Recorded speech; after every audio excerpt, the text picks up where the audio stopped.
The official captain is now in his place. But there are still considerable problems at the Italian end of the ground.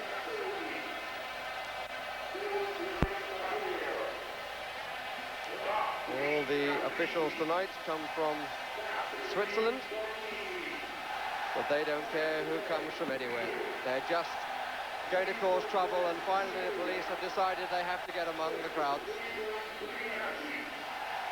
Fence has been broken at that end. And the public address announcer reading through the Juventus team.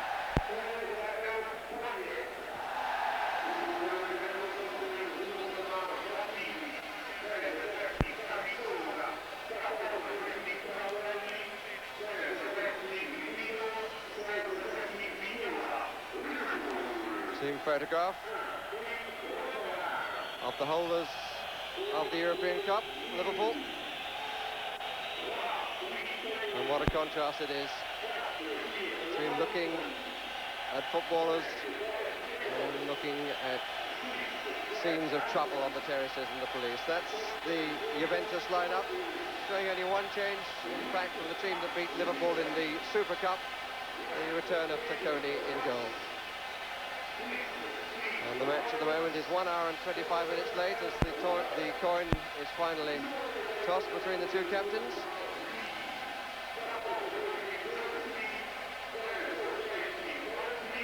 And I would imagine the teams are going to stay as they are at the kick-in.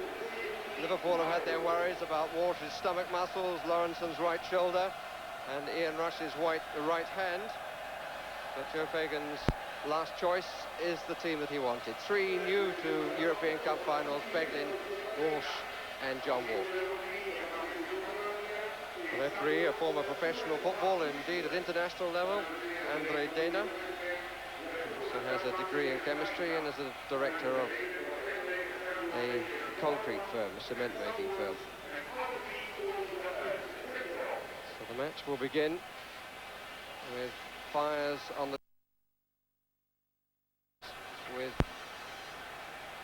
policemen in riot gear poised to stop any problem at its start. And in fact, the teams have changed ends. So Liverpool defending the goal to our right.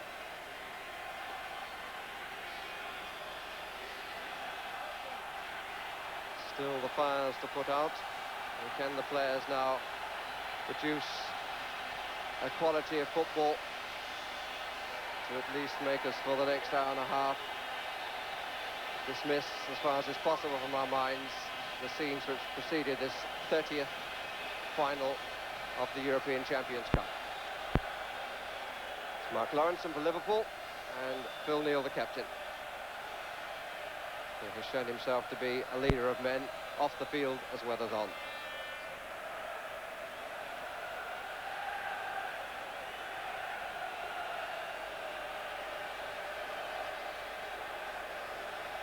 The ground is ringed by policemen, and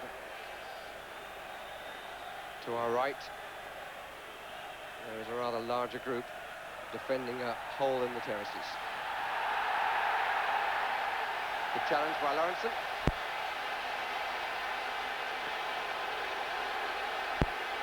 And Cabrini coming up for the throw.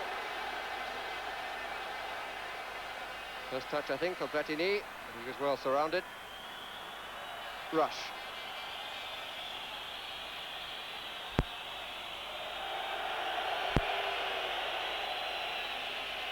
For Walsh, still feeling the stomach muscle problem.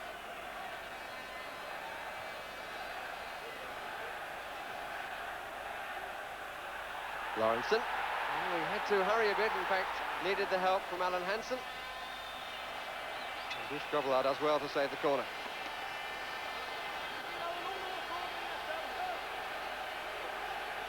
Liverpool with the chance to make the trophy their own. 5 victories will give them the cup. And Juventus with the chance to become the first side to win all 3 European editions: the Champions Cup, the Cup Winners' Cup and the UEFA Cup. They won the Cup Winners' Cup last year and the UEFA Cup back in 1977.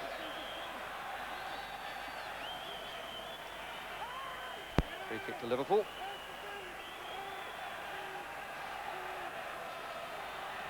And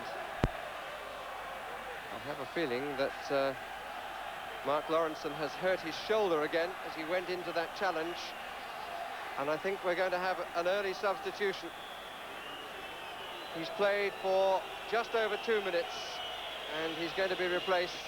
The right shoulder, he fell awkwardly and he comes off looking a very sorrowful figure. And on the field comes Gary Gillespie. Liverpool using one of their 2 allowed substitutes already. Going off with Roy Evans. Evans, one of the backroom boys, obviously affected by the decision of Joe Fagan that this is his last match in charge. Here's Boniek. Gillespie's first challenge. Dalglish tonight playing in midfield with Rush and Walsh forward. And Walsh has gone too far forward and is offside.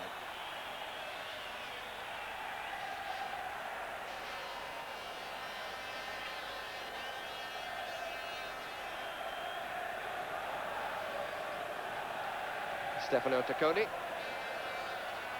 And he's placed back. And up front he has 2 men. One of them Rossi. And Juventus in their 2 defeats in the European Cup final conceded a goal inside the first 10 minutes and never recovered from that fact. Rossi. A little theatrical, but there was a trip. The acting came from Cabrini. Platini's first free kick, but not in a dangerous position. Here's Boniek. Marco Tardelli. Offside against Platini. Frenchman well offside. Twice the of the year, and certainly the key to his own side's future in this contest. And possibly the key to the whole match. It's Alan Hansen. Played in 3 of the previous 4. Phil Neal, the only player to have played in all 4 previous European Cup finals for Liverpool going back to 1977. Scored in 2 of them too. On by Rush, away by Brio. Whelan. Feeling is understandably all a little unreal. Dalglish. Away by Cabrini. Rossi to Bonini. Offside. In fact, as you would have observed, it was Rossi forward.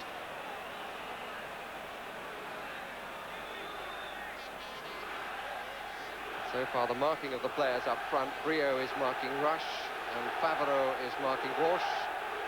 Here they are, 2 last mentioned, and the free kick against Favreau. Duray wears number 6 and plays at as the spare man at the back for both his club and his country, and he captains both of them.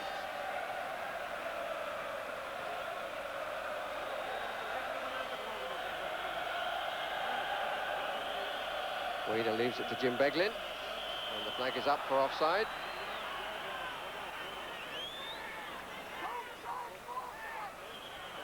Steve Nicol. Nicol came on as a substitute in the final in Rome 12 months ago. And missed the first penalty of the competition, where he was rescued. Dalglish. Walsh. Briaski and Rossi forward, Cabrini in possession. Bonini. And the whistle has gone.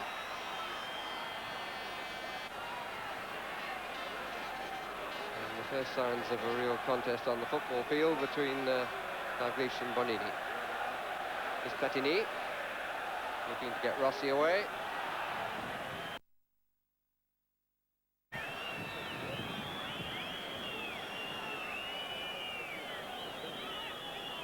Beglin. He's kept Alan Kennedy out of the side. Kennedy, who's been unfit and only played one in the last 8 matches, but he was fit and available for selection, but Joe Fagan staying with Beglin. Rush, you notice, with a plaster on his right hand. And that was the result of getting in the way of a shot from Kenny Dalglish in practice, and I think there may well be a bone broken. Certainly it's caused him a lot of pain and cost him a bit of sleep. Neal with a free kick. Walk looking to get up.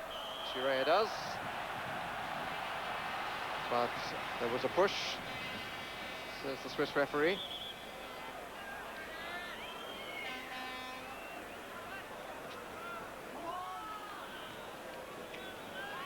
Tardelli, one of the internationals on the field.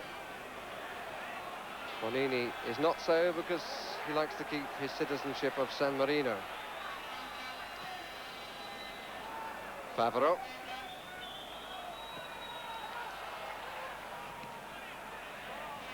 Rossi, Boniek. Good challenge by Gillespie.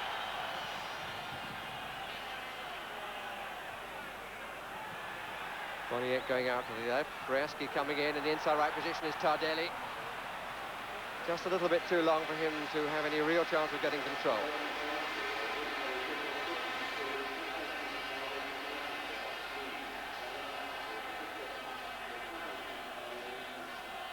Liverpool's 21st consecutive season in Europe. For the record, it's Juventus' 22nd. Liverpool have been hugely the more successful. This is Bonini. No question of a trip by an opponent, he tripped over himself.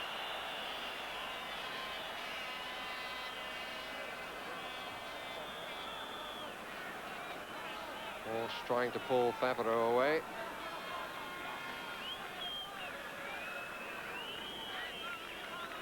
Hansen.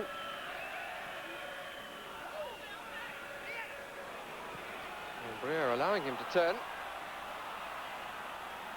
And giving the ball away to Nicol for a moment at least, and Platini.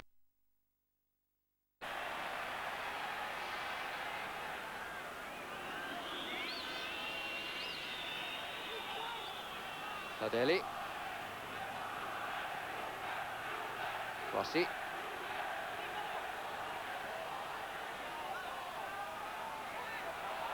Working hard to lose Beglin, but hasn't succeeded.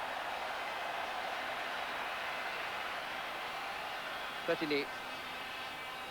Tardelli.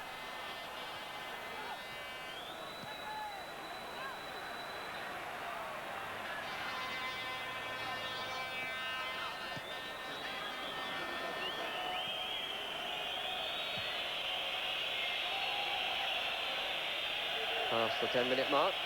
No score. Gillespie. Walsh comes short, then tries to go away. Gillespie rather lost concentration. At least this time Juventus have survived conceding an early goal. They did so against Ajax in '73, and they did so against Hamburg in '83. It proved to be the only goal of the match on both occasions. Dalglish. Oh. Free kick against Tardelli. No attempt to get the ball, just to block the man.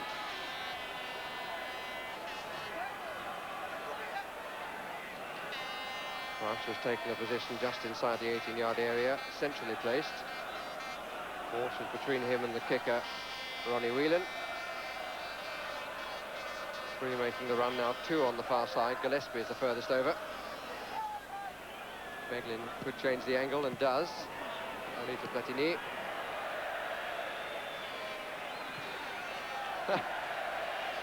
One member of the police force showing a certain ability at football and inadvertently helped Liverpool as a result.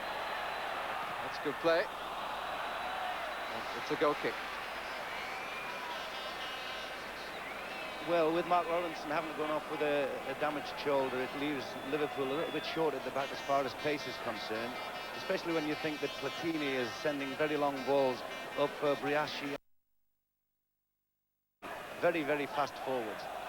Nevertheless, the strain seems to have relaxed a little bit after this first few minutes, and now we have a football match rather than the terrible situation we started with.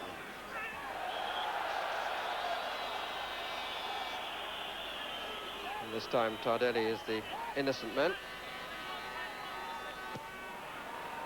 Taken early by Platini, looking for Cabrini.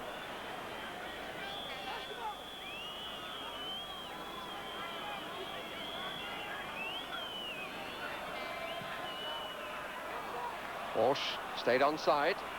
Rush is moving towards the middle.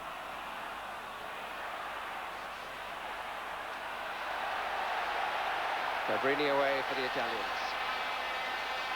Three forward, Boniek starts his run. Boniek, not only a player of great pace, but his timing of the run is often so exquisite and so damaging to defenders who suddenly find the man running past them, staying onside and looking for the through ball. Platini, often the supplier, but unable to find Tardelli there. Tardelli, thought to be moving from Juventus at the end of the season and going to Fiorentina. Suggested there would be a bit of a break-up in the Italian team. Handball. It's Whelan. And Brio starting to come forward, and the first shots of Juve. Grobbelaar poised. Most of the threat is coming on his right-hand post, although Boniek goes first. Platini gets up, away by Gillespie, only to Scirea. Cabrini. And away by Beglin. Rush holding his right arm somewhat awkwardly.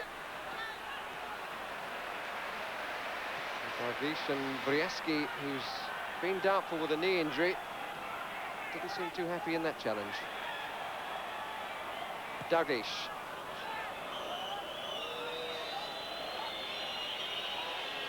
Dalglish looking for what will be his 21st, 80th European match.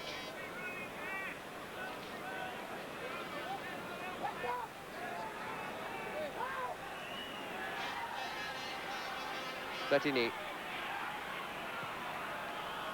Cabrini. And the free kick given, although Rossi was always falling. And he turned into Neil.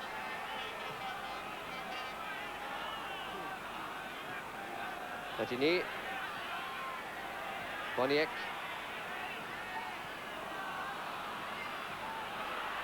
Platini. Well played by Alan Hansen. Nice to see Alan Hansen leading a counter. If playing for an Italian team, he'd be an excellent libero. He has the ability to come forward from the back as the spare defender. Here's Rush. Dalglish. Possible shooting chance, didn't seem to want it. Walk. He did. It's a goal kick.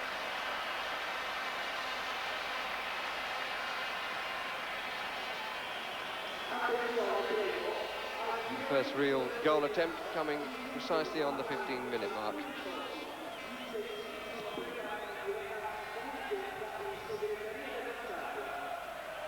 Favaro. Nickel. If you intended that, it suddenly created a lot of space. This is Neil. Four waiting. Well claimed.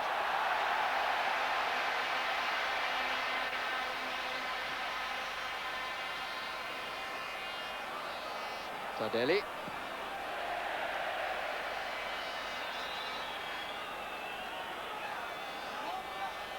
(31 in September). Played 78 times for Italy.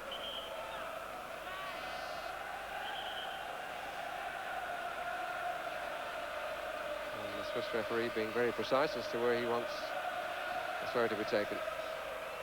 Boniek gets away with it. It's a little dangerous. Got Cabrini available. Rossi, Briaski and Platini all forward. Platini coming to take over. And Boniek continued the run and Neil. Tardelli. Platini. Bonini. Looking for the return. Hansen was between the two. And a slight gesturing and waving of arms by Boniek and Alan Hansen. Brio. Not the best of challenges by Ronnie Whelan.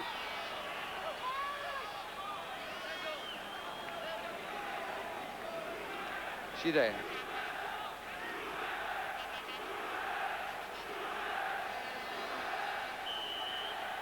I'm happy to report that there is calm all around the ground. The riot police to the goal to our right have been able to withdraw and sit down. And indeed some of them at least are watching the match. And they're watching Bonini. Offside against Rossi.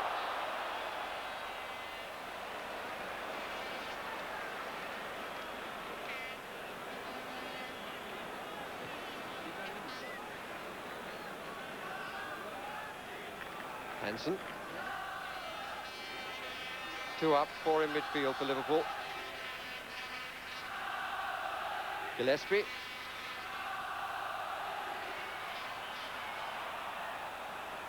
Neal. Hansen. Very much the European pace of football. Nickel. Bosch. Teasing Favreau a bit. Brio's header. Neal and Walsh not reading each other's mind. Boniek wants obstruction for that. It's quite unbelievable. Pole, incidentally, who leaves here after the match and is being flown by a private jet, played by Mr. Agnelli, who's the backer of Juventus. And he's flying to Pisa and on eventually to play for Poland in the World Cup in Albania tomorrow.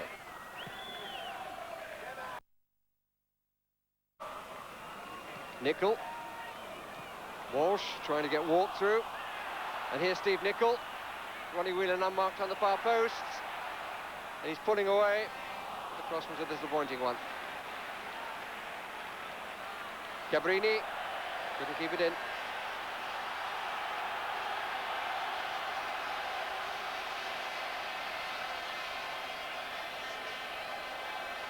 Certainly, I think it's fair to say that there are good signs that both sides are prepared to go out on attack. Too many European finals have been decided by the only goal in recent years. Good play by Walsh, good try too. So much wanted to play in this match. And thought on Monday that his chance had gone because of his stomach muscle injury. Platini.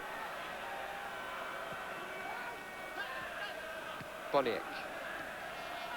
Tardelli. Briaski. Signed from Genoa last summer, cost £1.2 million. It's the highest in the transfer merry-go-round that happens each summer in Italy. It's Boniek. Could be involved this time. Looking for the return from Platini. Good play by Steve Nickel.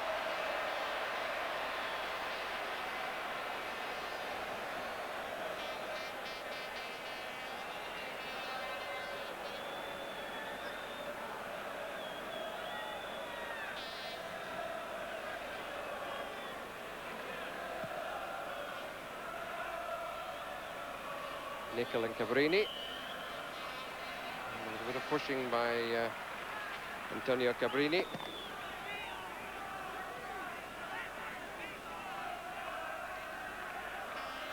Neal to take the free kick. Walsh and Rush on the edge of the box. Changing positions, but not markers. Tardelli. And that's a Liverpool corner.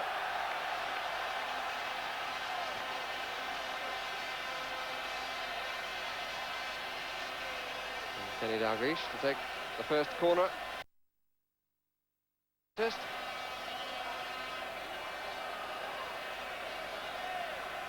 Nicol has come across to the near post. Gillespie is up as well. Another corner off Favreau.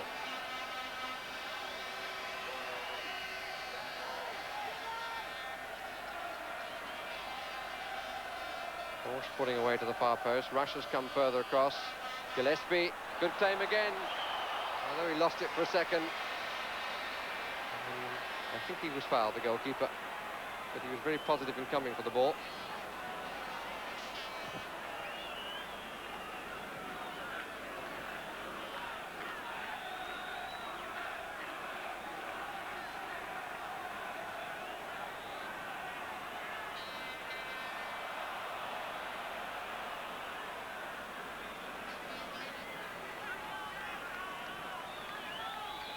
Well, we're halfway through the first half. No score. And if you've joined us late, the match kicked off very late because of problems in the crowd, which resulted, I'm sorry to say, in death and injury. Players finally coming onto the pitch to try and lift a very sad occasion.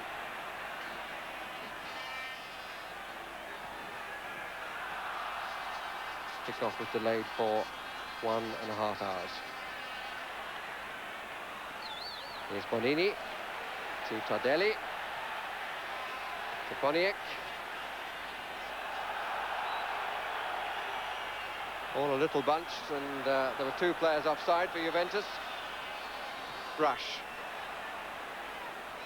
turning comfortably away from Brio, and there are certain areas of the field where Brio is quite happy to let him turn and go away. Whelan, and Brio forced to come and collect him and concede a free kick.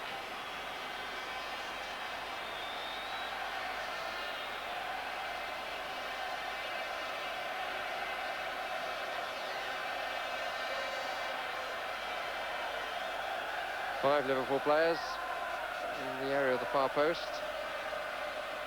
Rush moving further away to make the 5th, and then changes his mind, comes the other way. It was marked then by Tardelli.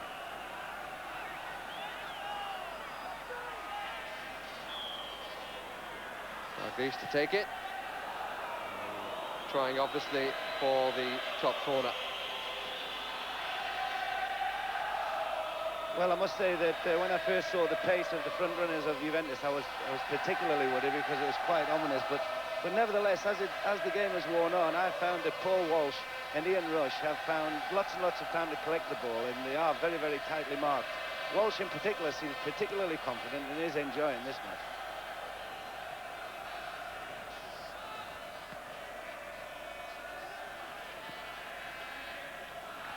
Rossi pushes out to Jim Beglin.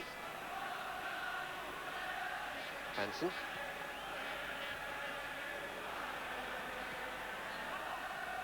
Tardelli. Platini. Looking for the return. And Rossi was waiting for the bounce. Free kick was given, but taken from 10 yards further forward. Frenchman Michel Platini makes an observation which presumably a Swiss would have understood. Seems to me that most Swiss can speak at least 3 languages, and a 4th that nobody can understand, called Swiss German. Tardelli will take the kick from the proper place, and Walsh makes a rather untidy and unnecessary challenge on the captain of France. He takes the kick from about 4 yards further forward this time. Tardelli. And Dalglish to tidy up. And Platini none the worse for wear, but Bruce Grobbel are waiting to be sure of that fact.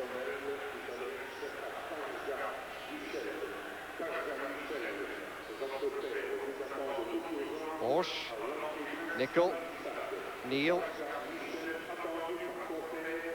And Walsh adjudged to have moved too soon.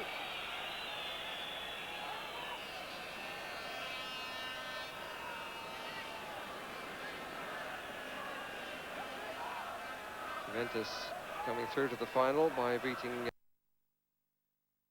Yves Tampere of Finland. 6-1 on aggregate. Rossi getting 3 in the first game. 6-2 against Grasshoppers of Zurich, 3-1 against Sparta Prague. They won 3-0 at home and lost away. And then 3-2 against the French champions Bordeaux, winning 3-0 at home and getting through with a bit of a scrape away where they lost 2-0. Brio. Tardelli.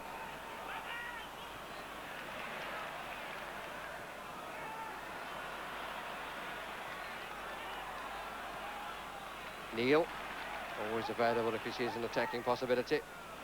Here's John Walk, a bit more room behind him than he realised.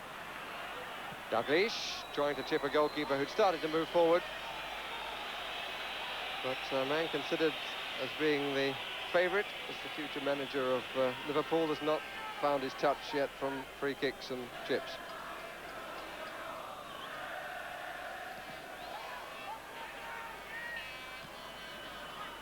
Dalglish. Short incidentally, an announcement will be made on Friday about the management position.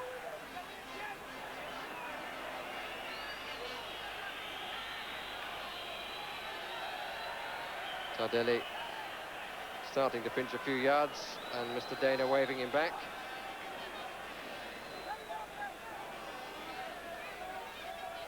Rossi. Beglin. Good spin. Well used. Dalglish. Marco Tardelli made it his. Neil getting rather caught. And this is Briaski. Rossi to his right. Boniek further over. Briaski loses control. And it cost him everything.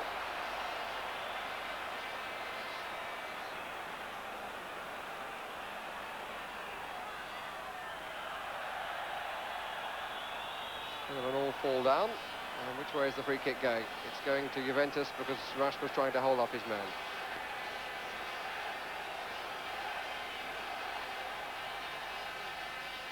Platini. Rush. Bit of push and pull. Rossi was the offender. Rossi has not had a good season. Hadn't managed to get on the score sheet until December. Paul Walsh shooting the ball really well.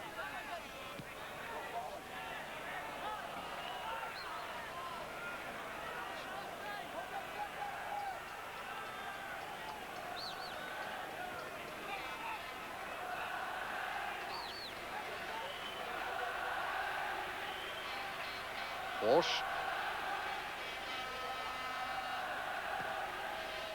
Dalglish.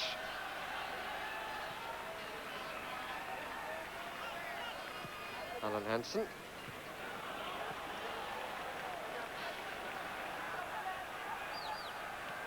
half an hour the match has gone. No score. And that's cut out by Platini. The pace of the counter. This is Rossi. Platini wants it back. Briaski is up on the attack as well, so is Boniek. Reinforcements from behind. One of them is Cabrini, and it's his shot, and it produces a very good save by Bruce Grobbelaar. Typical Juventus break. All sorts of possibilities on. Front players taking positions, and it was laid back to Cabrini. Hit it not quite as quickly as the replay suggested, but it even so was a fine save.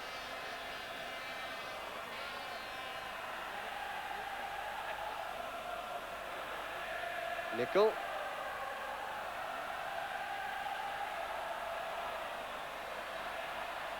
Walsh didn't make it. Platini winning the ball well. And they're trying to get Walk in. The flag stays down, but the opportunity goes away.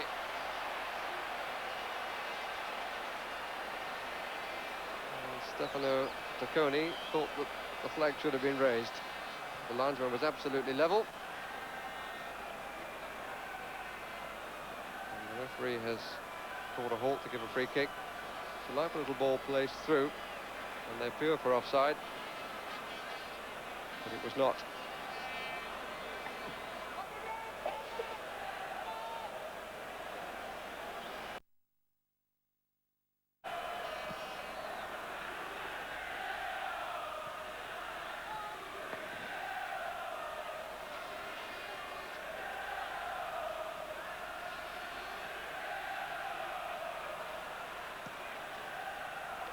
Whelan.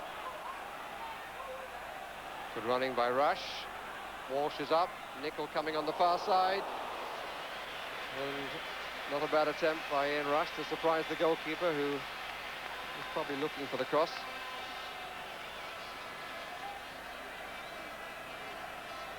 Ian Rush, 26 goals this season.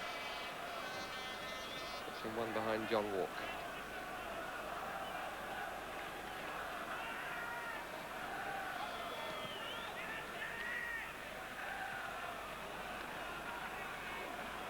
Favreau, after an unintentional embrace with Chirea, of which Chirea certainly came off the worst.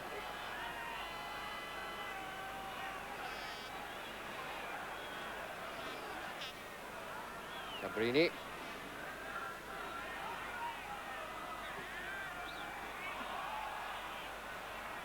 Favreau.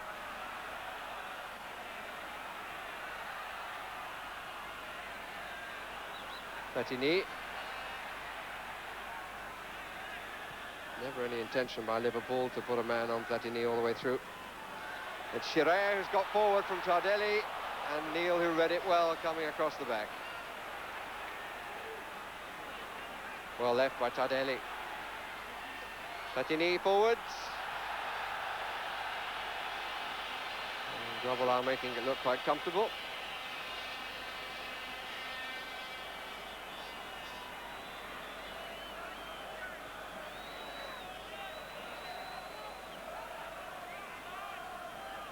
Nicol.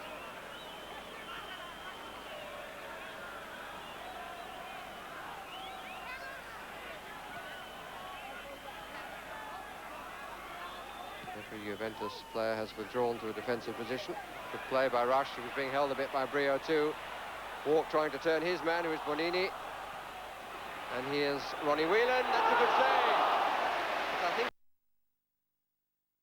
initially, before the goalkeeper had to turn it over.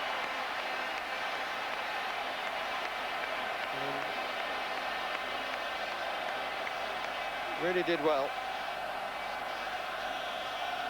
Whelan's shot came up off the defender near to him. And I think it's worth recording that the save was applauded at both ends of the ground.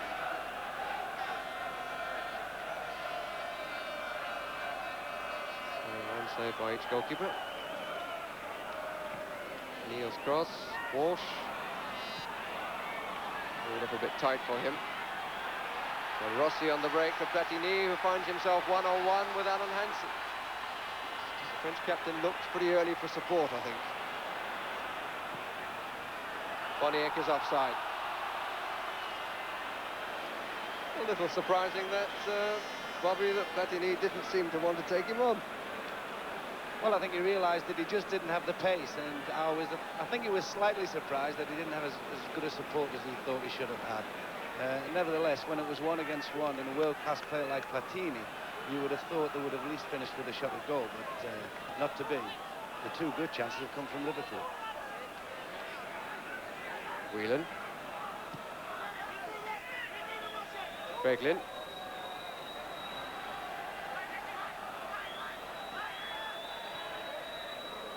Walsh. And here's Rossi. Comfortable dummy and got a tickle in the rib from Davies. Almost a very good ball by Briaski, or for Briaski rather.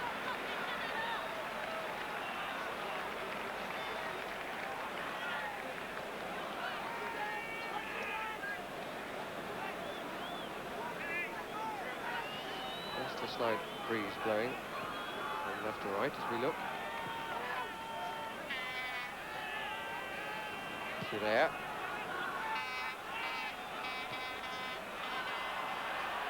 Straight to Platini.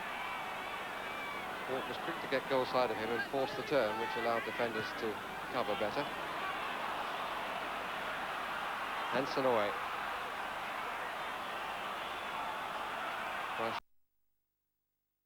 Line moves inside. Nicol takes his place. Walsh waits in the middle.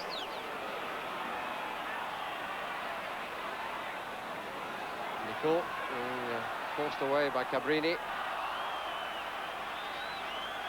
Referee looks at the linesman, and the verdict is a goal kick.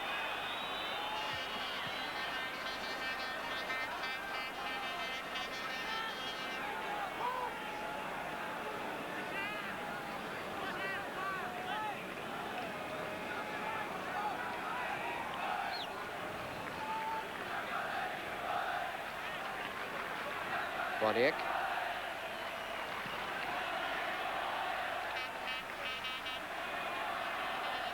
Bonini. Walsh, looking very nippy indeed.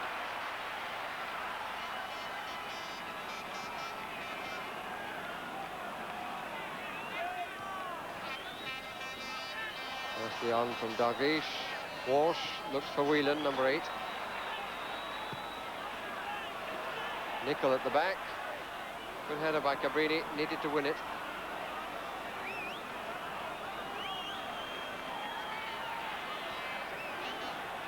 Tardelli.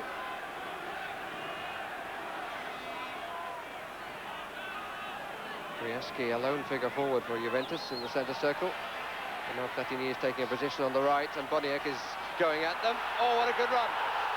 And clearly tripped by John Walk, and the yellow card quite rightly shown to John Walk. Lovely break by Boniek. Pace and control, and only denied by a foul.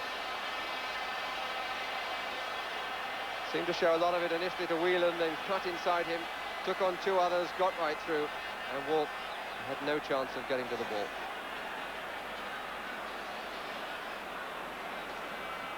And it's around 38 yards out, I suppose, a bit too far for Platini.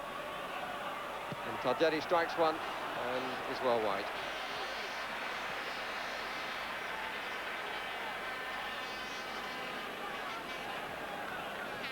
In the Irishman, getting it back to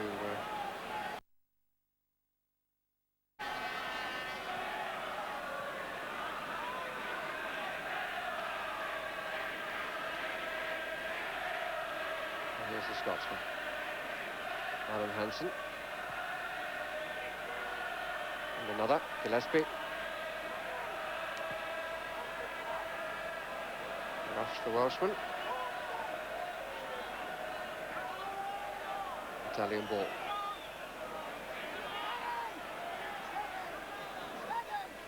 Five minutes of the half remaining. No score.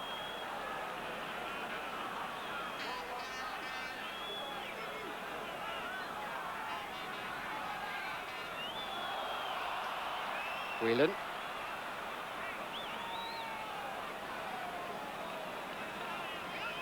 Neal. Hansen.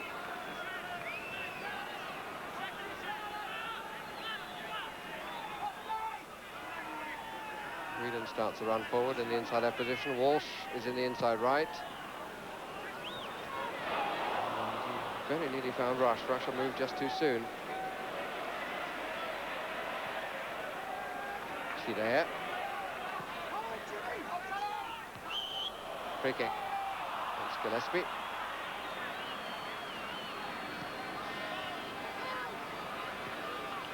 Bonini. Antonio Cabrini. Zbigniew Boniek. Italian triangles involving a Frenchman inevitably. Rossi. Chiraya is forward in the right wing position at the moment. Tardelli just behind.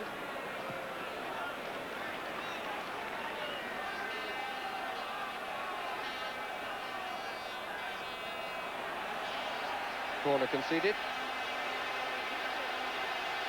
First that Juventus have had.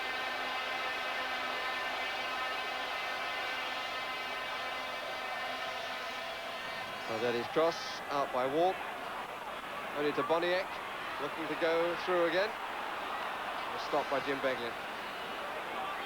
Quick look up to see where Rush was and found him.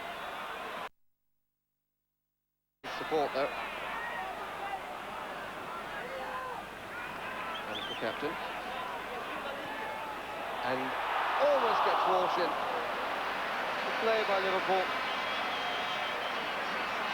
Walsh is the player down hurt, so he may well be holding the stomach.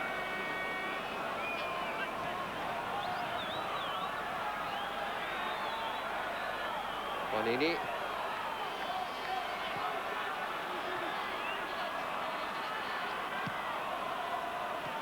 Anthony.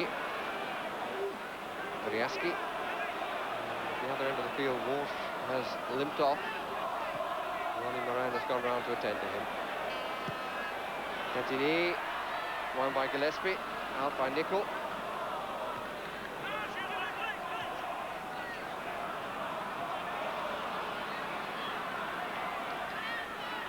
Bavaro.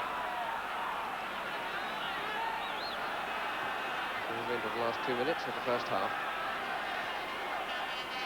Platini. The opportunity, perhaps. He wants to get a bit closer. And the shot came from Boniek. And was certainly fiercely struck. Boniek is particularly fast when he breaks from midfield there. He actually that was Platini that went down, but Boniek straight onto the ball and line smashes it in. Tries his best to score the goal that might break the ice a little bit as far as the Italians are concerned.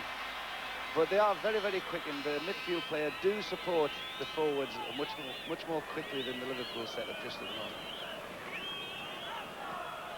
Hansen.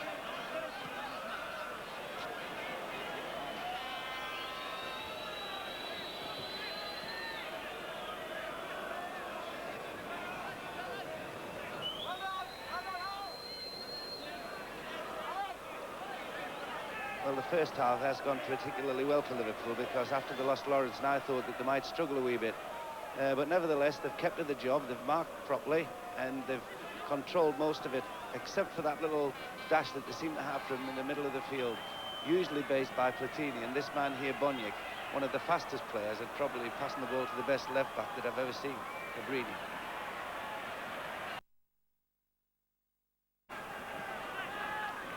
Platini. Outside of the boot, looking to get Cabrini in, and does. Too high for Briaski. Didn't arrive at Tardelli.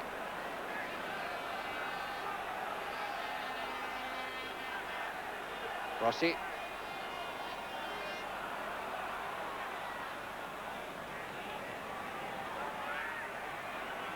Platini. Tardelli. Chirea once more forward in attack. The referee has a check of the watch, the stadium clock indicating that time is up. Just the one statistic, a booking for John Walk. We reach half-time with the score Juventus 0, Liverpool 0.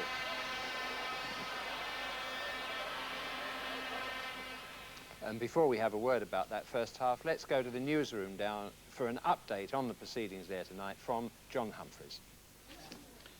It's now about 2.5 hours since the rioting began, and Brussels police are putting the number of dead at 36.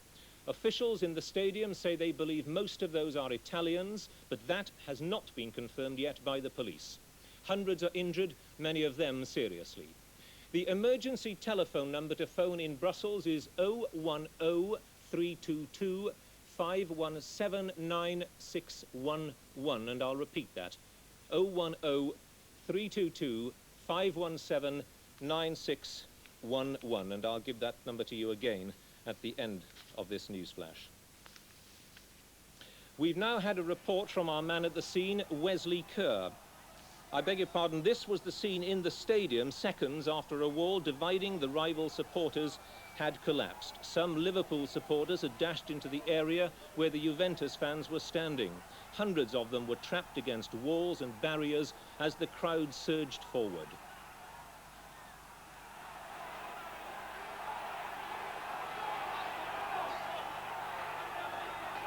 Then it was a desperate rush to try to get the injured out of the crowd. Many were trapped by the sheer weight of numbers. By now, officials were trying to restore order. Later, a helicopter was used to ferry some of the injured to the hospital.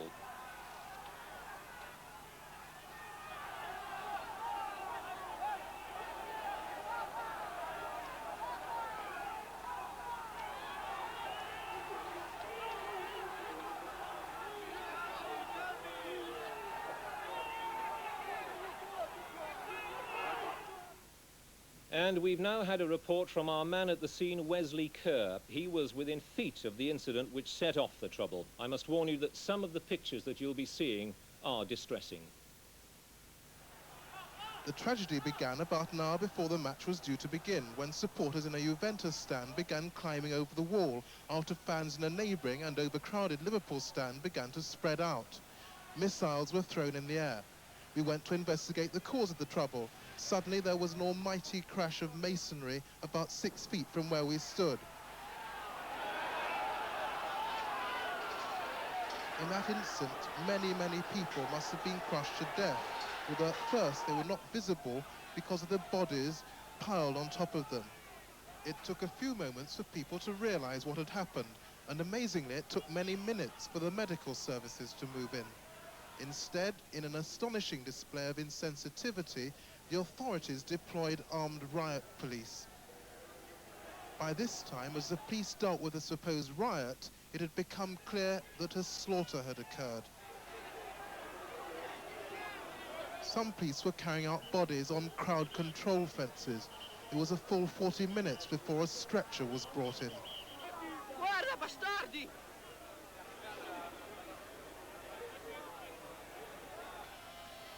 Elsewhere in the ground, bemused supporters weren't sure how to react.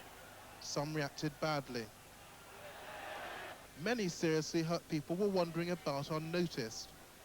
Bodies lay unattended on the terraces. By now, a few medical attendants had arrived on the scene, but there was little they could do. Bodies were piled up alongside the stadium. Nothing could be done for most of them. The Prime Minister was among the first to express her distress at what had happened. Gary Lloyd is in Downing Street. Number 10 Downing Street issued a statement tonight which said that the Prime Minister had been following the reports on television.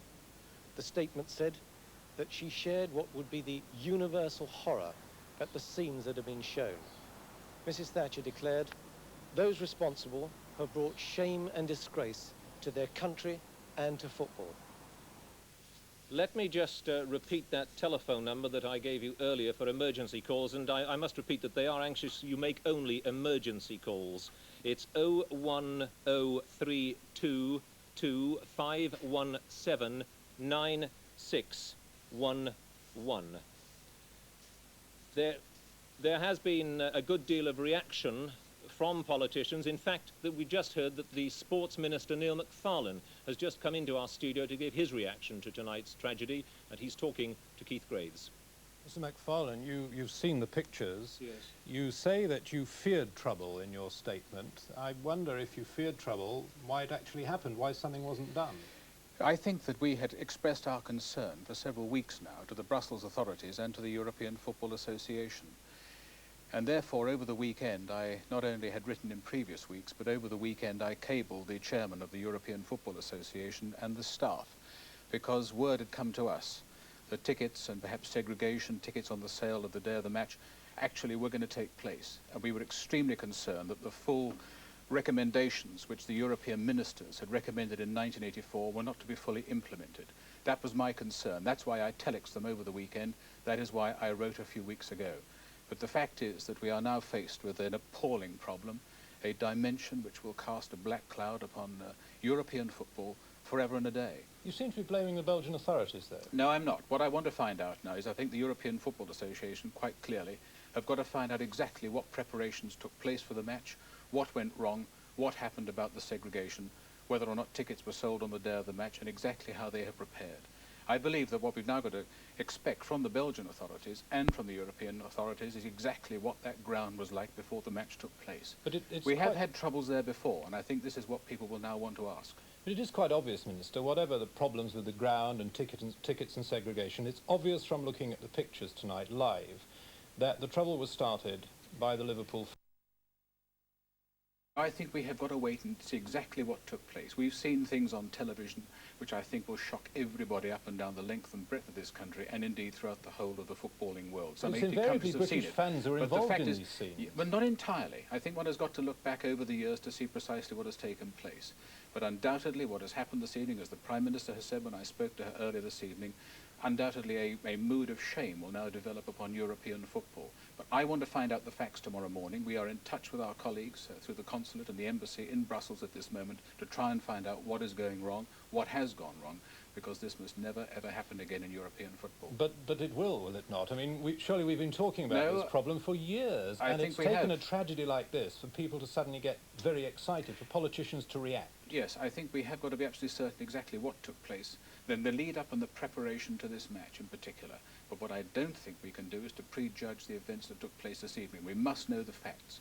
And I think that everybody, will know a sense of shame and upset and deep discontent at the many people who've lost their loved ones in this particular disaster. Briefly, Minister, don't you think there's a danger now that British football teams, because of fans' behaviour, might be banned from Europe? I think we've lived with that danger for 3 or 4 years, and perhaps it might even now come longer. true. It could come true, I don't know. That's why I certainly in 1983 and throughout 1984 did my level best with other ministers to ensure that these things could never take place. That's why we had our recommendations on our crowd regulations, tickets, segregation, all these things, and preparation of the ground. That's what we had to prepare. And it has still taken place, unfortunately. That it's taken place, and that's why we were deeply anxious last week.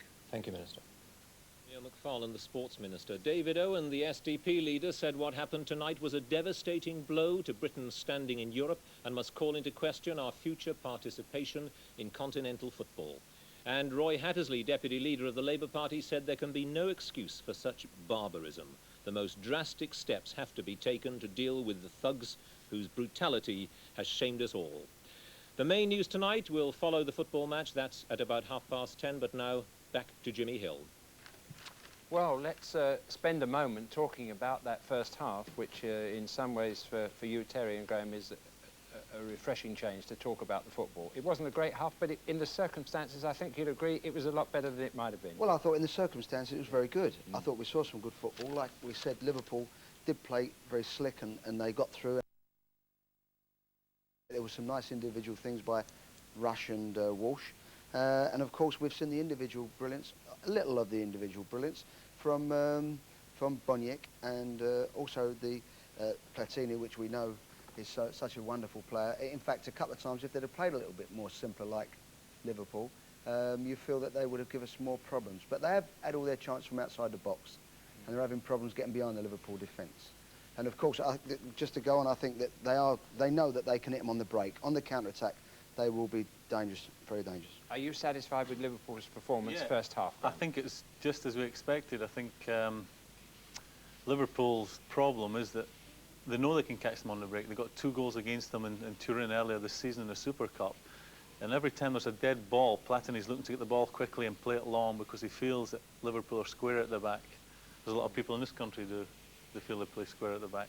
But that's where they're looking to catch Liverpool. I think Liverpool, for me, I've yet to get going the rhythm that they normally have in big games. I still feel, for me, I feel that Juventus have had the better of that half. I'd like to see Liverpool getting the pass and shots. And shots, let's encourage you a little bit. I think Liverpool had 7, Juventus 3 saved for Liverpool and 2 saved. So the goalkeepers, it's a 3-2, getting the goalkeepers into action. But it did break against Liverpool, really, with Lawrenson having to go off. I know you went, oh dear. Yeah, I think they suspected that. I think they knew that Laurel was going to be a risk. You know, I think they knew that his shoulder wasn't right. And obviously Gary on the bench. But Gary Gillespie's a good player. He's one of those players at Liverpool who would walk into any other team in the country. But fortunately, you know, he's understudy to, for me, the 2 best central defenders in the country. But he'll come on and do a job for them. No problems there. There was a moment, of course, when there was an appeal for offside, which wasn't given, when Liverpool looked as if they might have scored and brought off a really first-class save from the goalkeeper. And it really was a good one as well. Here's the moment when smashing ball from Neely and his left foot as well. There it is. That's the moment of impact, or just after it. And as it runs on, there's Walk on it, and a little bit of agility. Great save. Well, this is what he's so good at, isn't he? I mean, everywhere he goes, he gets 20 goals. His timing of his runs and hitting ball to hit, coming over his shoulder and hit it at the goal. And that is the type of thing that he's exceptional at. And it was, for me, it was very close. I didn't know if that was off. I think it was Favreau, the far side of the picture, he was looking to be, you see him on his tiptoes looking to try and catch him offside. Yeah. But that goal, they haven't been happy with their goalkeepers. They've got another guy, Bodini. Is he on the bench? Isn't it? Yeah. And they haven't been happy with their goalkeepers this year. They've chopped and changed.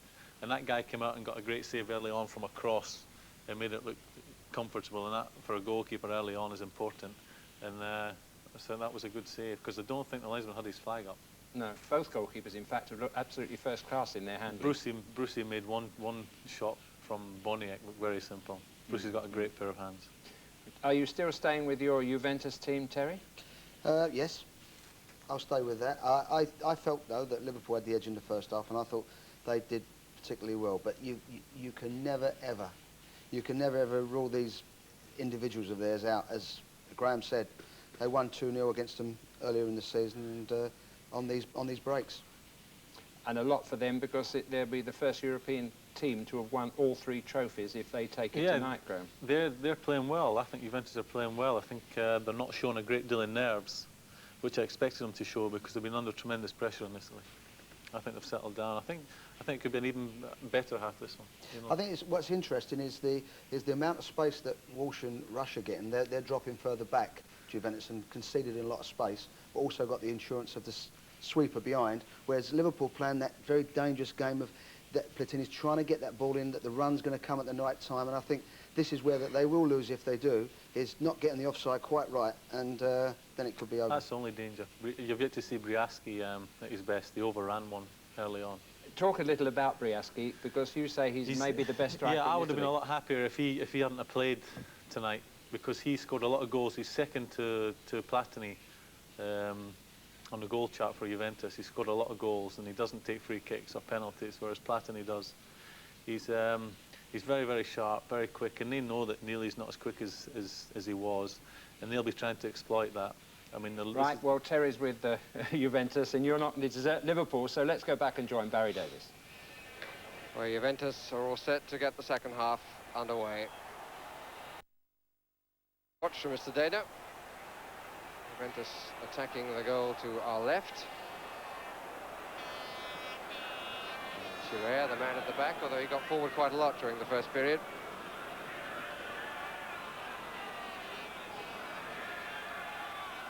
Tardelli. Bonini. Little foot in. And I noticed that Craig Johnson has come on wearing number 16, presumably in place of Paul Walsh. Just checking round, yes, in place of Paul Walsh. Craig Johnston, who was himself substituted a year ago in the European Cup final, comes on this time as a substitute. So Liverpool have used both their substitutes, and both because of injury. Lawrenson going off in the second minute to be replaced by the man we were just looking at then, Gary Gillespie. And now Paul Walsh off just, well, he was injured just before half-time and replaced at the start of the second half by Craig Johnson. Ian Rush. Ronnie Whelan. Johnson really had no place to go.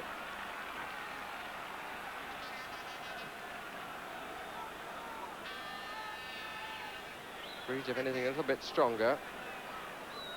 And into Juventus faces. Dalglish makes the forward run. This is Whelan. John Walk.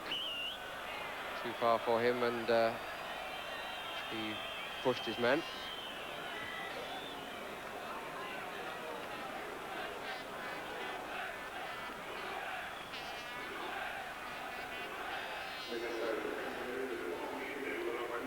Bonini. Second time in the match he's managed to trip himself. Gillespie. It was just a clearance and nothing more.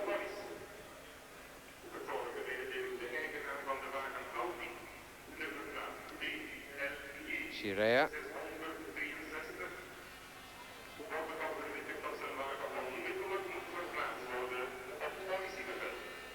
Neil.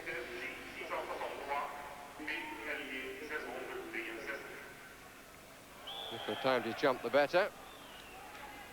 But the foot of Craig Johnson was up. Platini always happy to get the ball, never mind the fact that he's Was on that occasion marked by 2 men. Bonini trying to get Rossi away. Liverpool ball. He thought he was pushed, but the referee thought otherwise. O'Neill, who has now fixed his testimonial match, start of next season, on August the 12th against Everton at Anfield.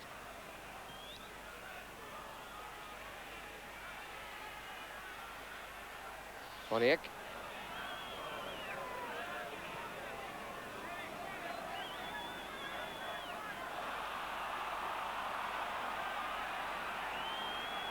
And again Boniek. Platini.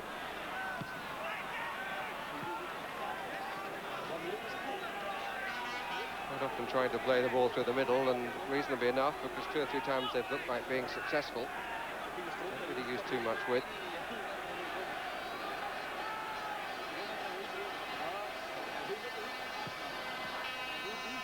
Good control. Platini. Brieschi offering a bit of width. Tardelli. Rossi. Ball back by a rush for Liverpool. Beglin. An unnecessary number of passes in defence for Liverpool, but they come away with it.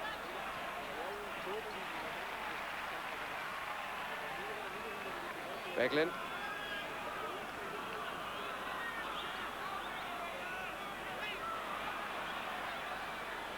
Rush. Chirea to him. Pass was really intended for John Walk, but he didn't continue his run, and I don't think he would have managed to collect had he done so.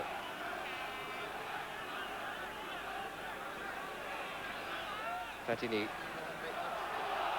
And the flag is up for offside. Probably into the danger anyway.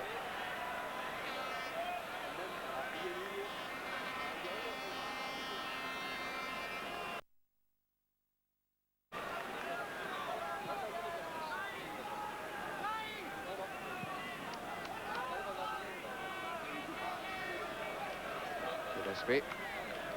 Hansen.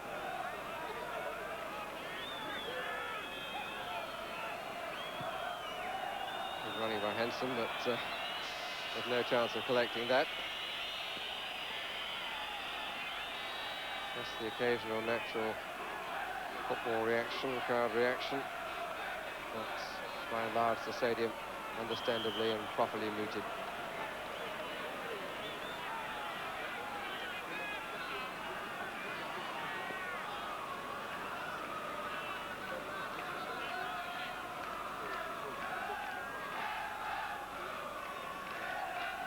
Johnson is on the left, Rash down the middle, and 2 coming behind him. Away by Cabrini.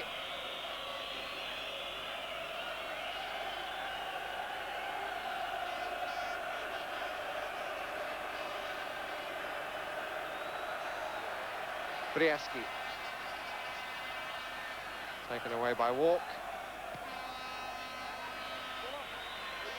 Position tidied by Neal.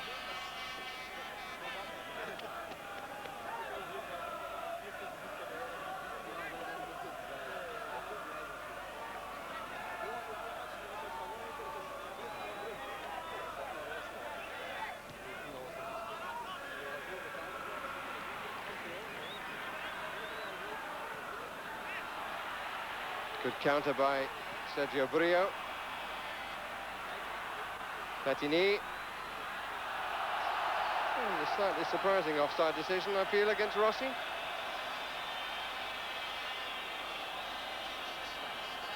Certainly surprised Rossi and Platini.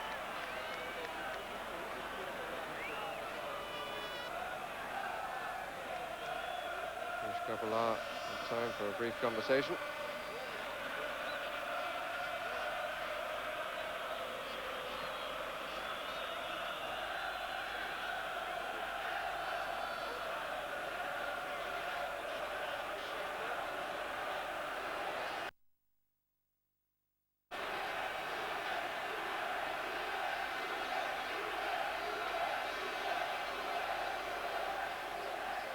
Gillespie. Walk.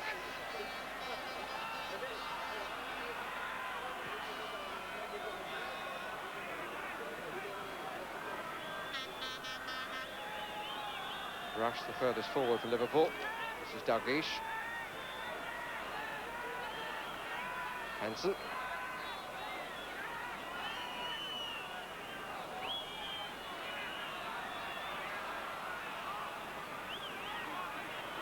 Johnson a little bit surprised to receive it back, and he did well to make something of it. Mistake by Brio, but no danger.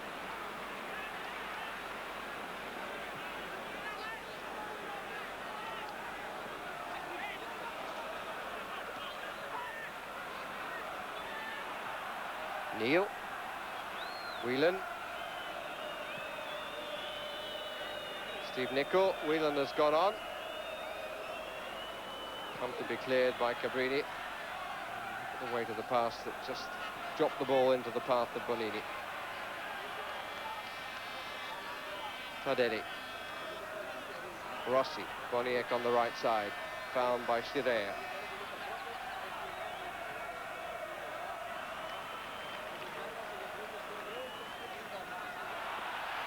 And he was pulled surely by Jim Beglin. Was Zbigniew Boniek. Free kick quickly taken. Boniek in possession. Looking for the return. Came to walk instead. Free kick against Dalglish.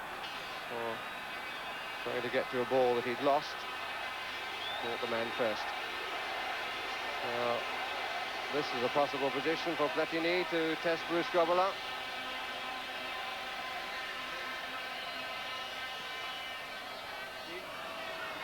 By Hansen.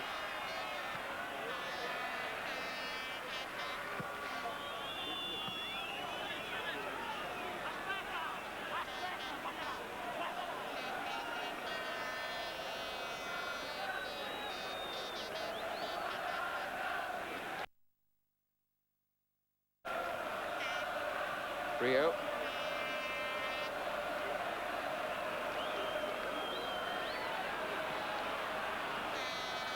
There.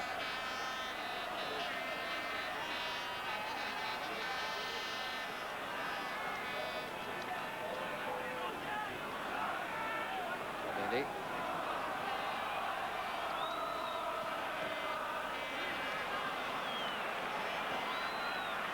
Hansen. Rush. Johnston.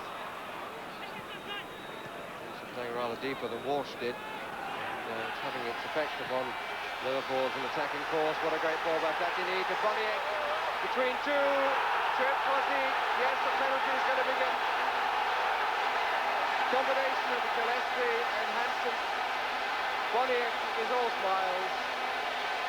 And Juventus have the penalty. And the threat at one end, one through ball by Platini, created a threat at the other. Well, the initial trip looked to be outside and looked to be against Gillespie, but the referee said penalty.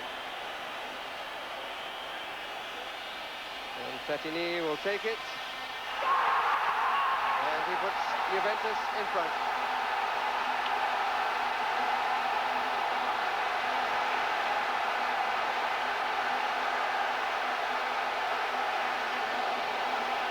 Goal coming in the 11th minute of the second half. And it's Juventus' first goal in a European Cup final. And this their third.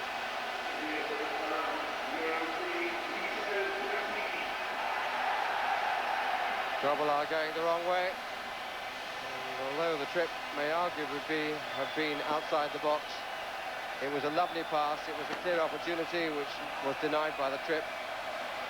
And the resultant penalty has put the attacking side into the lead. Here's Rush.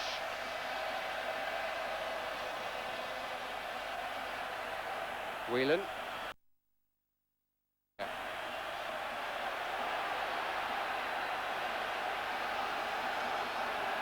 And For the record, you have to go back to 1970 to find a side that came from behind in a match to win the European Cup, when Feyenoord of Holland did so against Celtic.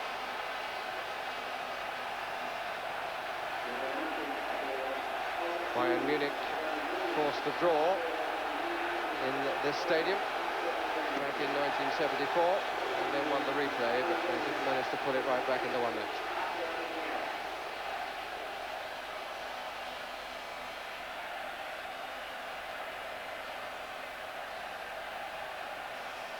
Jagish. Shot by Whelan, which disturbs only the photographers.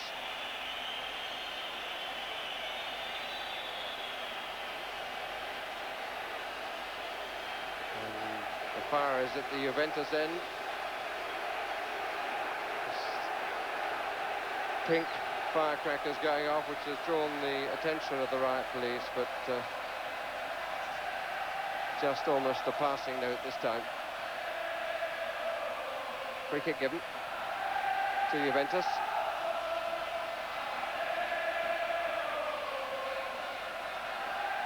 Boniek.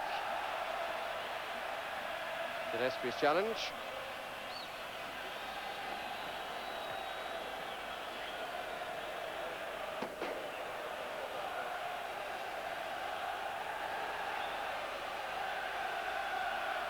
Whelan.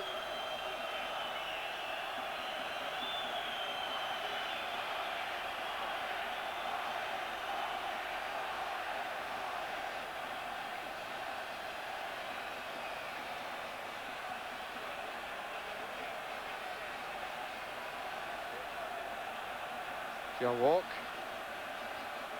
Neal. And tripped by Favreau. That's the referee's verdict on Craig Johnston. And the disagreement between Nicol and Cabrini.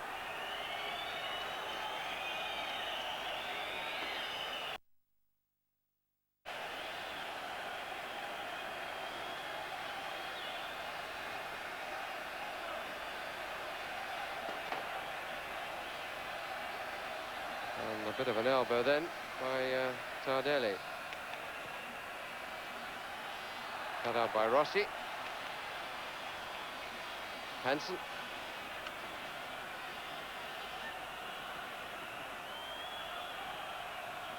Looking for Walk, but too long. And with his reflections on the goal scored by Platini from the penalty spot, Bobby Charlton. Well, it was a marvellous piece of skill. I mean, the sheer invention of Michel Platini when he actually saw Boniek going on his long run and he picked him out perfectly. It was a fair decision, the penalty, even though it was debatable whether it was outside or inside the box. But nevertheless, tremendous skill from one of the world's great players, if not the greatest player.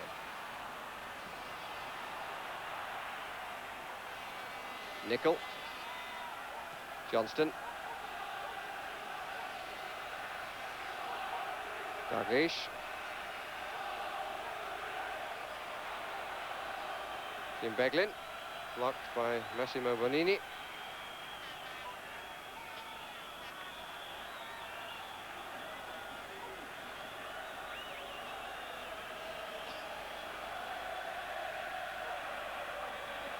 Dalglish a little unlucky.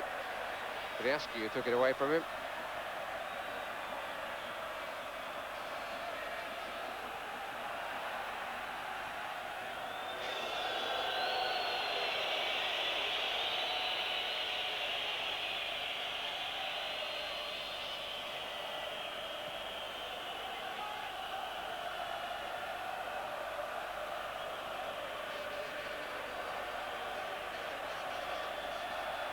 Hansen.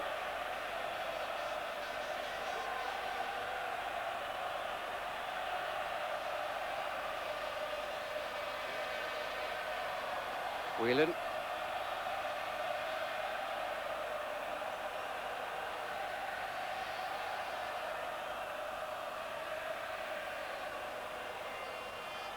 Dalglish.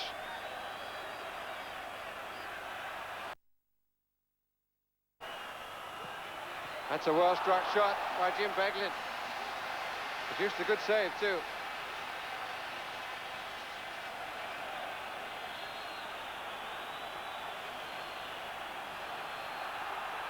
Nickel. Good attempt at a comeback by Liverpool.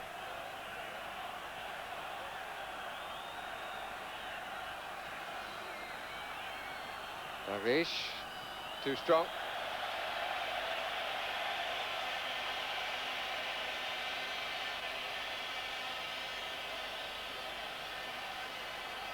And it would be rather in keeping with Italian style for the Juventus side to sit now on their lead.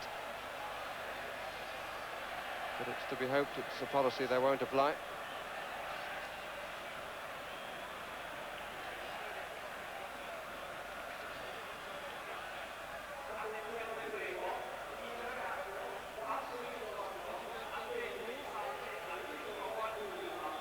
Gillespie. Favreau watching Craig Johnston.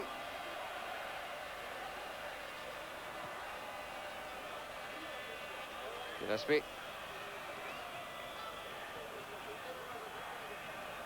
Hansen. Beglin. Rush. Chance of a break. He was pulled. Platini. Shirt was pulled back by Jim Beglin.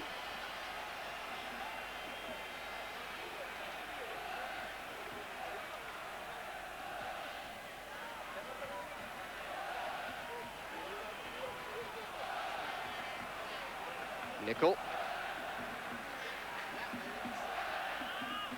Neil. Dalglish. Walk starts the forward run, cutting inside it with a little bit of space for Ronnie Whelan. And Rush. Thought he might get something of it, but it came off the head of Brio for a Liverpool corner.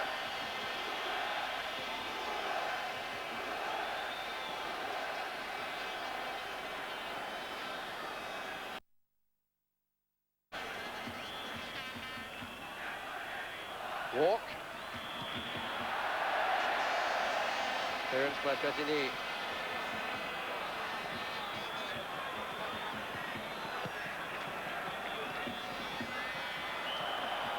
Was there a push?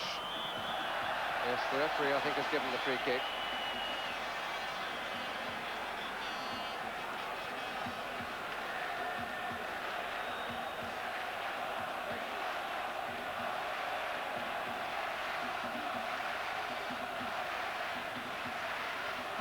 Juventus finished too low in the league championship in 6th place to qualify for the UEFA Cup next season.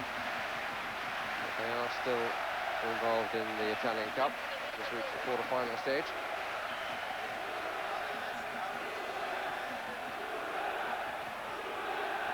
Liverpool already assured of continuation in Europe, in football terms at least, by finishing second in our league championship. Neil. Scirea.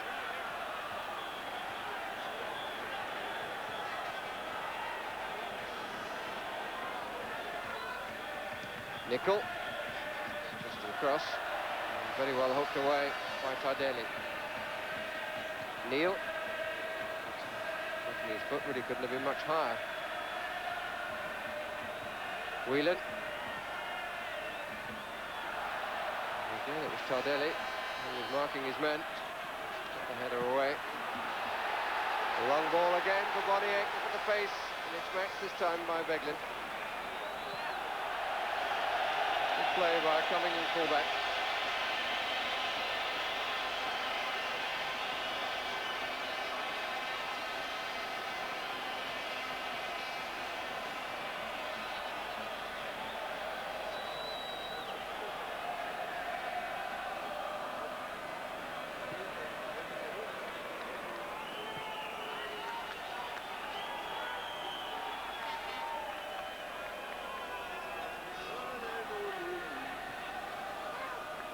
Bonini.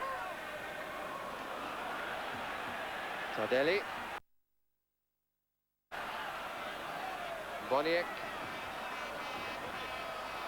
Onside, Stardelli. Good challenge.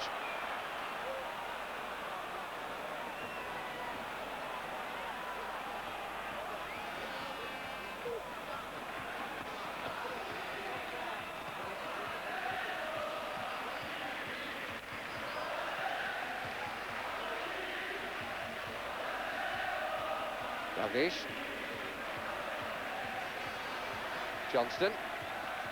Chased as ever by Favreau. Goal kick.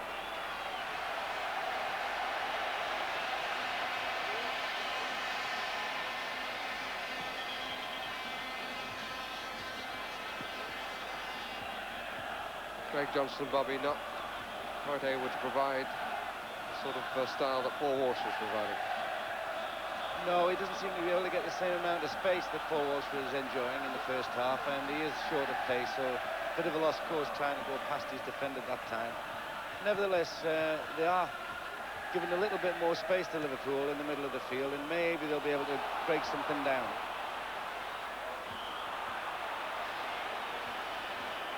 And a chance here, a free kick outside the 18-yard area.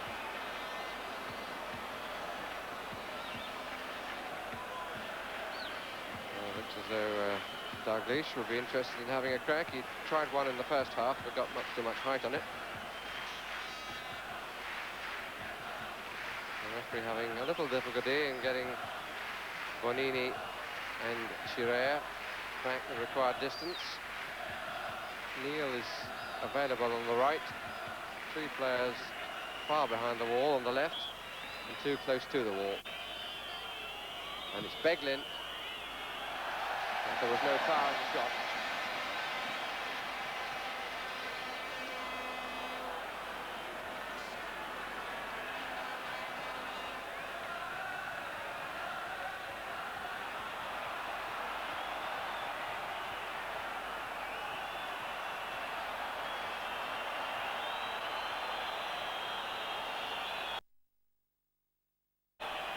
Hansen.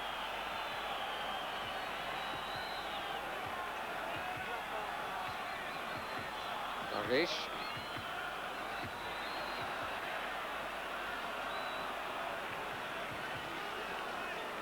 Neil.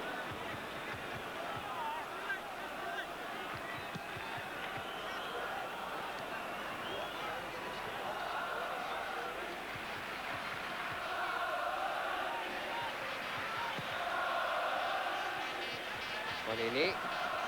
Platini. Forward for Briaski. There's Gillespie for company. Boniek and Paolo Rossi for support. And Neil to take it away.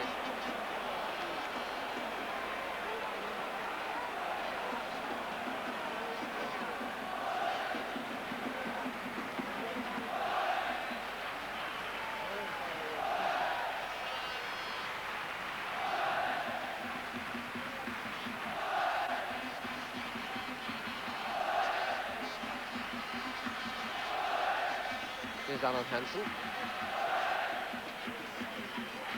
Neil.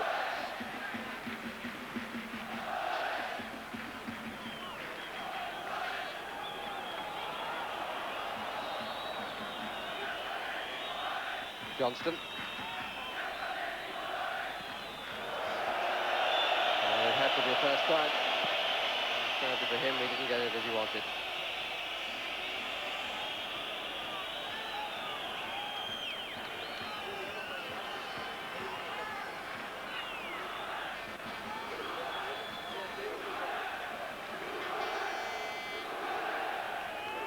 Platini has just finished as the top scorer in the Italian league, 18 this season, top scorer for the 3rd year in succession. Matches the record of Gunnar Nordahl back in the early 50s. His goal at present winning the European Cup for his side back in the 80s. Boniek. Side on the right. Rossi takes over. Dalglish suddenly appears. Came from Briaski.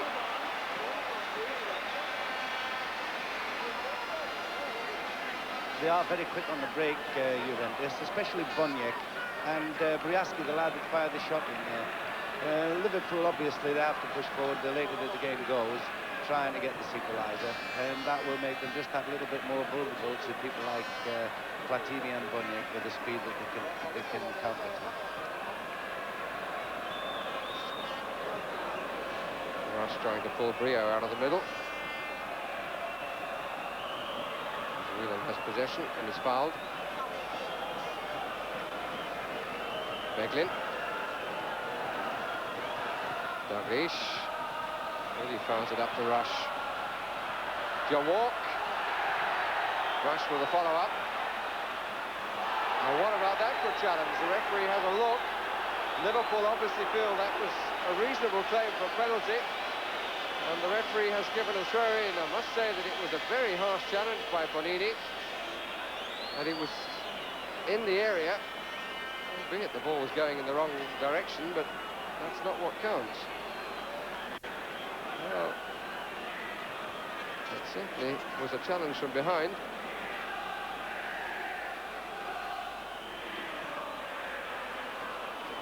The whistle has gone for a free kick indirect to Liverpool.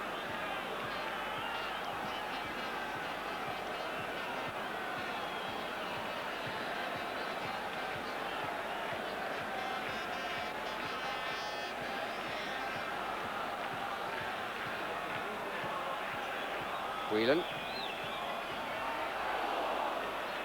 Craig Johnson who got the final touch to it.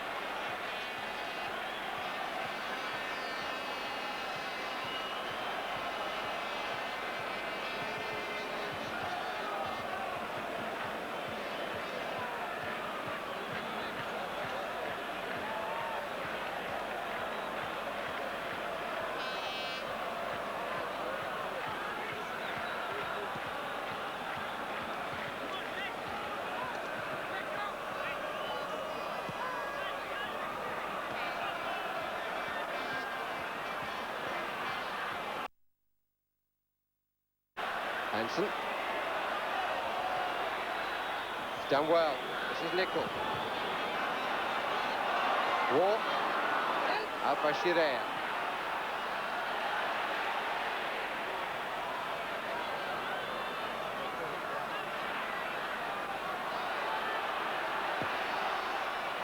Shirea the furthest forward. Time Boniek trying to be the provider.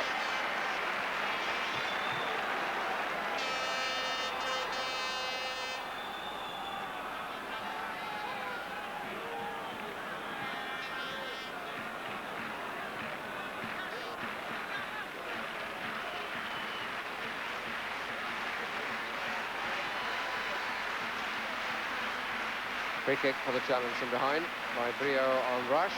Taken early, and anyway, Walk was offside. And all credit to Hacconi for his speed off the line. Certainly has justified his choice as number one. John Walk has had a remarkable record of goal scoring in Europe. 23 goals in his 34 games before tonight. Most of his goals, of course, for Ipswich Town.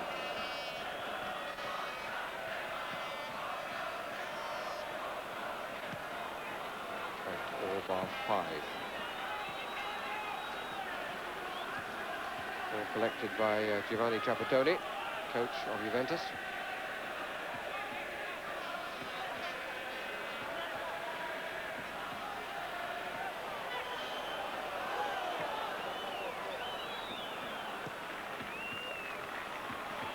Johnson on the break. And the corner.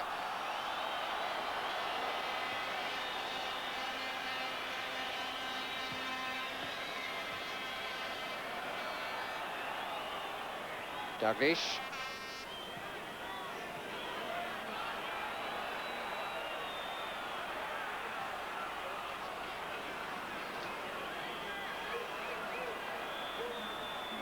Hansen.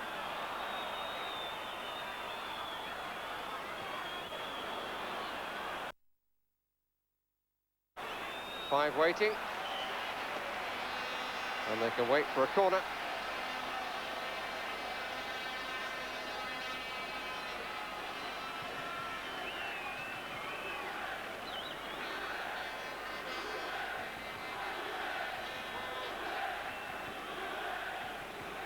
Nickel to take.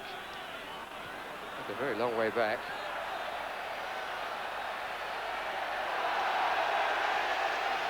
Some skill from Boniek. He's a bit disappointed that Rossi didn't collect that.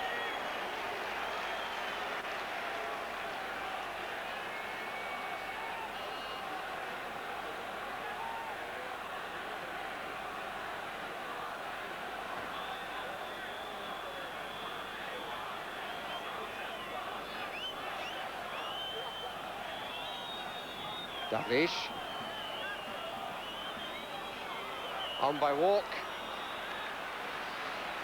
Looking to find Rush, but the flank was up anyway.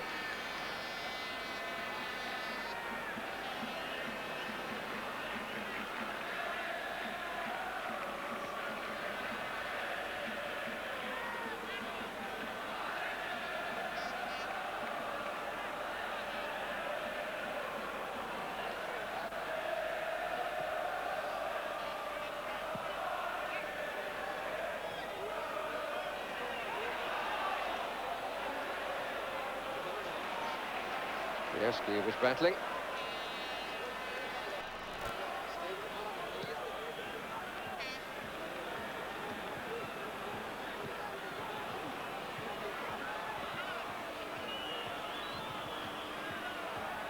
Ronnie Whelan off Bonini, his marker, for the corner.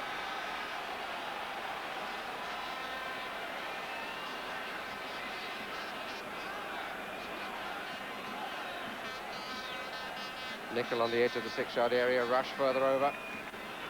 Gillespie a walk. Won by Brio. That's a good save from Ronnie Whelan.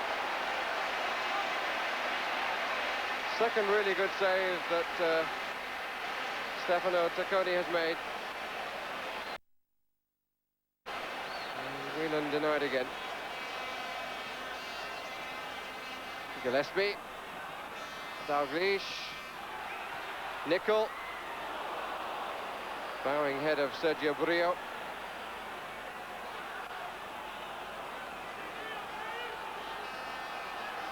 Under 10 minutes remaining. Liverpool, who previously had a 100% winning record in European Cup finals. And Juventus precisely the opposite. The Italians lead by the only goal scored by a Frenchman, Michel Platini, from the penalty spot in the 56 minutes of the match. It's a useful ball by Neil. Nickel, and Rush couldn't get the power in the header he wanted. Liverpool have had a lot of possession since going down and have offered a not inconsiderable threat. Nickel's cross. Rush may have lost full sight of it as it came past Brio. Yeah, it was always said that Ian Rush's heading wasn't his greatest asset, but nevertheless he was in a good position there, and they have started conceding a lot of midfield, have the Italians, and it is helping Liverpool to get back into the game. Fortunately for the Italians also, the goalkeeper Tacconi has had a particularly brilliant game, and two shots that he had from Whelan were particularly outstanding saves.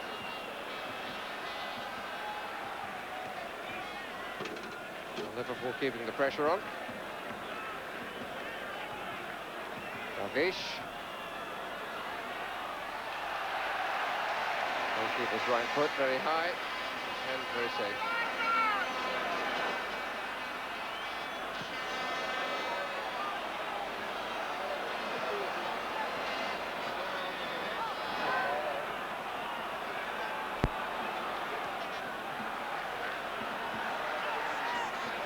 Dalglish.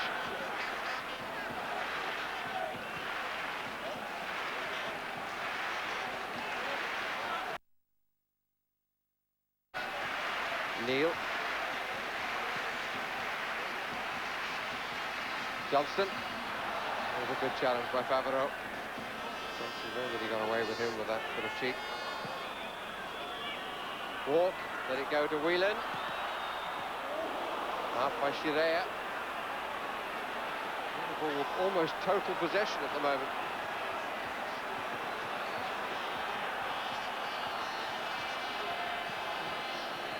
Well, an attempt by the Liverpool team to come back into it. Walk once more. Nickel, blocked by Cabrini. And a free kick has been given against Briaski for holding off Gary Gillespie. And the Italians have 3 substitutes warming up.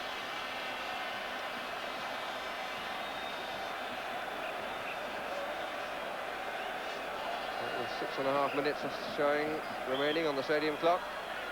Still Platini's goal divides the teams. Corner.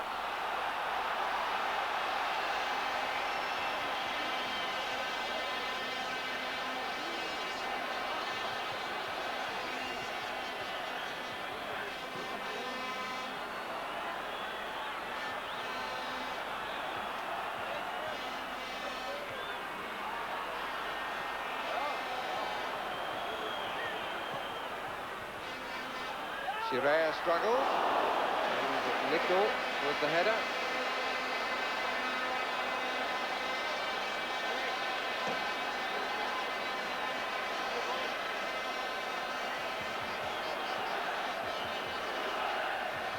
think the Italians want to make a substitution.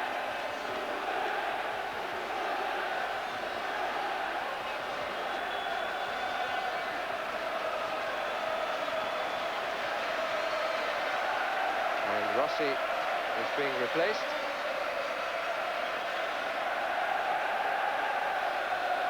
Well, is he? No, Briaski is being replaced. He decided he needed to come off. The player who's come on is Prandelli. He's the player brought on to just tighten things when the team are in a winning position. Defensive player for an attacking one.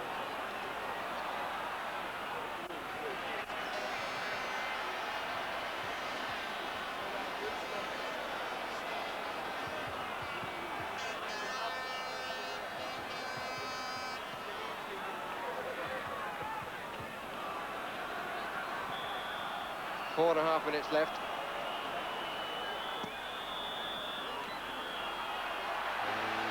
Coney doing his job well to the end.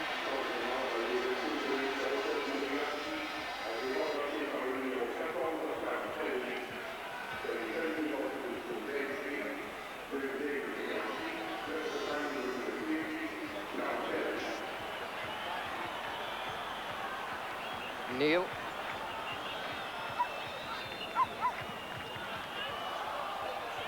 Platini. It's bobbling a bit. Even so, he managed to find the man he was looking for, Rossi. Rossi took so long. Platini perhaps was caught in 2 minds as to whether he should be going forward at this stage of the game or not.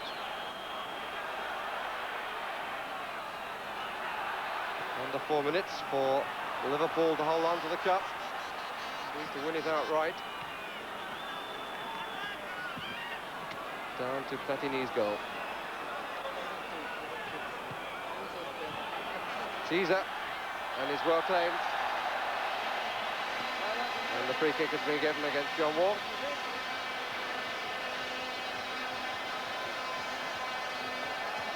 Well, Liverpool have just over 3 minutes to go, and they've been conceded everything in the middle of the field now. If they are going to score, they probably will do it by getting some crosses in, because they have been in trouble sometimes, the Italians, from a defensive point of view on crosses. They certainly won't let anyone run past them, and they've brought on a substitute specifically just to tie things up in the middle of the field and close the game down, something that the Italians are world famous for, probably the best in the world at it, so it's a difficult situation for Liverpool.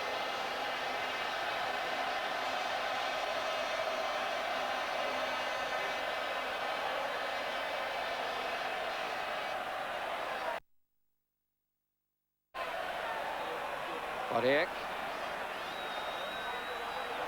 most concerned about keeping possession, and he doesn't get the free kick. Beglin got a little bit of a knock. Play well, Jim Beglin.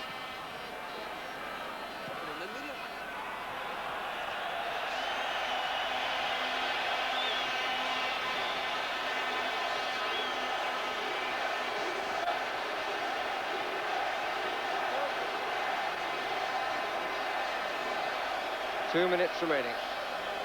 Italian champions leading the English champions by the only goal.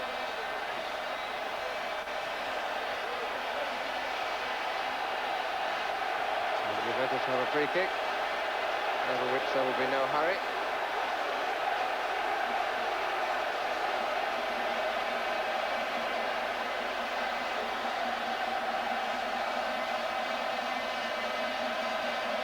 Liverpool now a minute and a half away from the failure to win a trophy in the season. And one has to go back 10 years for the last time that happened. And the Italians want to make another substitution.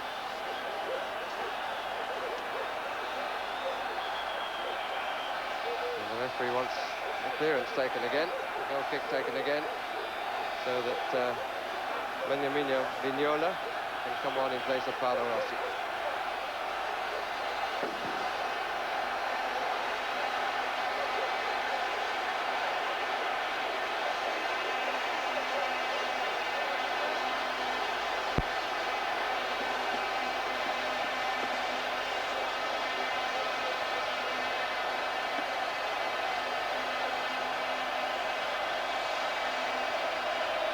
Gillespie.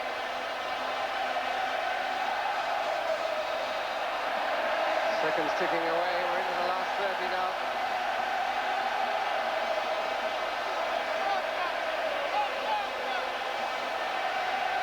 And all the noise is coming from the Juventus end.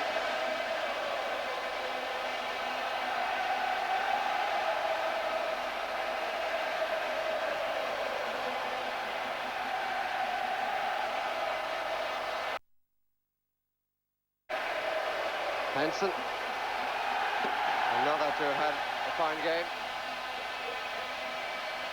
And we're now playing the time that the Swiss referee has allowed for injuries and stoppages.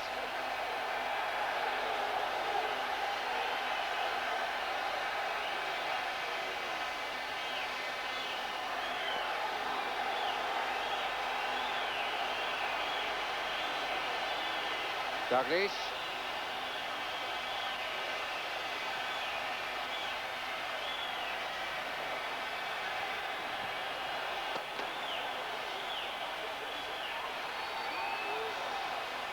Neil. He thought about the shot, and away goes Bonnier, taking on Gary Gillespie and Alan Hansen again.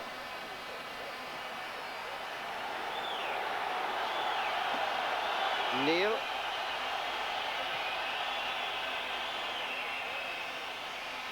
Well watched by Chirea. And Liverpool's run of success in European Cup finals comes to an end. Juventus create history by becoming the first side to win all three of the UEFA tournaments. The one goal in this European Cup final scored by their Frenchman Michel Platini from a fine move which he ended by scoring from the penalty spot. But this is not a night when football will be remembered. The official figures of the tragedy which occurred before a ball was kicked. 36 people killed, more than 200 injured, and 15 of them seriously. Well, just a brief word, Graham. It's a sad night, Jim, for everyone involved with English football. Sick for the lads and sick for Joe because it's his last game. Terry? Well, just on the penalty, I think that if we accept in the spirit of the game it was a penalty, which we perhaps should do, I think Liverpool can feel very unlucky because they had a certain penalty. There's no doubt about that. Thank you very much. Well, we leave you tonight with a feeling of deep sadness and our sympathy too to those with relatives or friends who've suffered this evening. Thank you, Terry and Graham, and indeed Barry and Bobby Charlton at the stadium, coping so well in such tragic circumstances on a night when won the European Cup. But football once more lost many friends. Good night.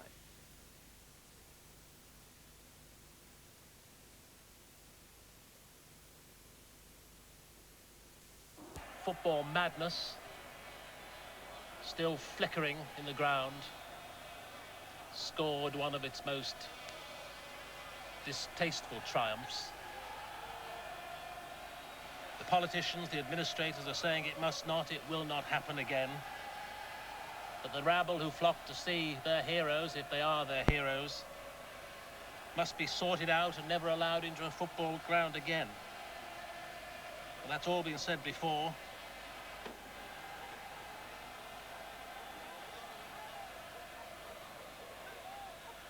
The players, I gather, wanted to play the game.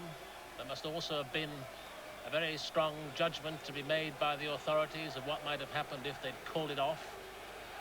If those thousands of people, taut with emotion, had been unleashed onto the streets of Brussels. But now there is some release of a kind.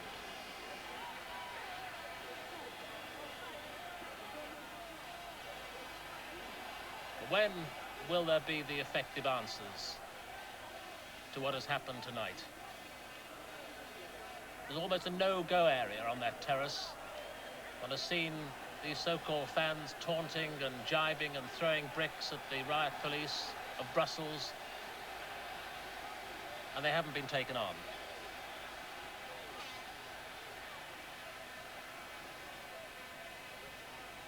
The striped shirts of Juventus are those in your picture. The Italian champions, the European Cup has avoided them until tonight. Lots of things avoided them until tonight. And there's no sign of the red shirts of Liverpool. I gather even if they'd gone home with the European Cup, there was very severe doubt whether the traditional ride round Liverpool of returning heroes would have gone ahead. But that's all now. A lap of honour before the trophy is accepted. A lap of honour before the fans who just a couple of hours ago have been standing watching the dead carried away under tarpaulins and national flags of Italy.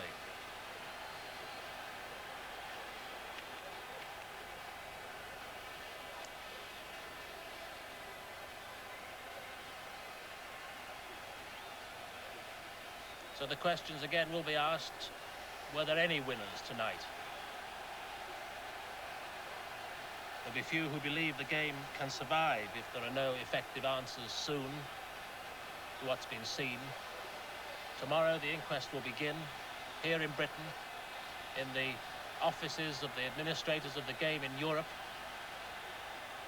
The blame will start to be apportioned, the solutions aired. Already there's conjecture that we may have seen the last British presence in Europe for a number of years if a tough line is taken, if the British element in the crowd is seen to be guilty, if the finger points at them. The fires are lit.